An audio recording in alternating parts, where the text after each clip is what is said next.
কেমন আছেন সবাই? আশা করি ভালো আছেন। তো আমরা আগের ব্লগে দিয়েছিলাম যে আমরা নওগাঁ বেড়াতে আসছি। তো নওগাঁ বেড়াতে এসে 2 দিন হয়ে গেছে, কোথাও যাইনি। তো ফুপা বলছে যে চলো পার্কে নিয়ে যাই। তো আমরা আবার ফুপু, ভাইয়া, ছোট ভাই, ট্যাম, টুম সবাই উঠছি। তো দেখতেই পাচ্ছেন, তো উঠে আশপাশ, এটা হচ্ছে মাটির রাস্তা। তো আমরা মাটির রাস্তা দিয়ে যাচ্ছি। তো অনেক খোয়া, তো মাটির রাস্তাতে অনেক কাদো, তো ঠেকানি খাচ্ছে। তো ওই জায়গাতে আমি হাত দিয়ে পোজ দেখালাম।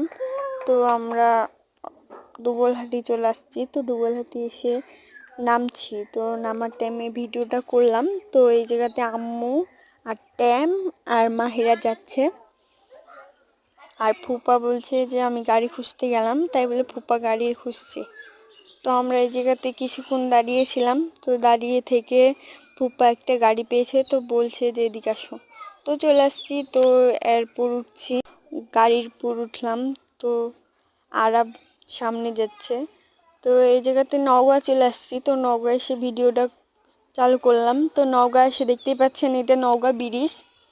তো আশপাশে আমি ভিডিও করলাম। তো নওগাঁ ব্রিজটা অনেক ভালো, অনেক সুন্দর দেখতে।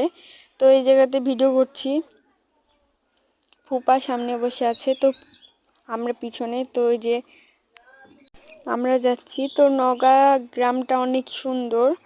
তো অবশ্যই সবাই নওগাঁ, আমাদের ফুপুর বাসায় হচ্ছে নওগাঁর দুবলহাটি, সুনলা, ওই জায়গাতে আসছি বেড়াতে। তো ফুপা নওগাঁত নিয়ে এসছে, চলো বেড়াতে যাই, তাই বলে। তো আমরা বেড়াতে আসছি যখন, তখন এই জায়গাতেই গাড়ি অনেক জ্যাম। তো আমাদেরকে নেমতে হয়েছে। তো নেমে দেখতেই পাচ্ছেন যে হাঁটছি। তো সামনে দেখতে পাচ্ছি যে অনেক অনেক ছেলে আটকে রেখেছে, স্কুলের ছাত্র এরা। তো এরা আন্দোলনে নেমেছে। তো আমার আম্মু আবার জিজ্ঞাসা করলো যে কিসের জন্য ছেলে তোমরা আটকে রাখছো। তো আমার আম্মু বলল যে হচ্ছে, আমার আম্মুকে বলছে যে হচ্ছে এসএসসি পরীক্ষাতে যারা নাম্বার কম পেয়েছে, বেশি যারা পেয়েছে তাদেরকে কম দিয়েছে, আর কম যারা পেয়েছে তারা বেশি দিয়েছে।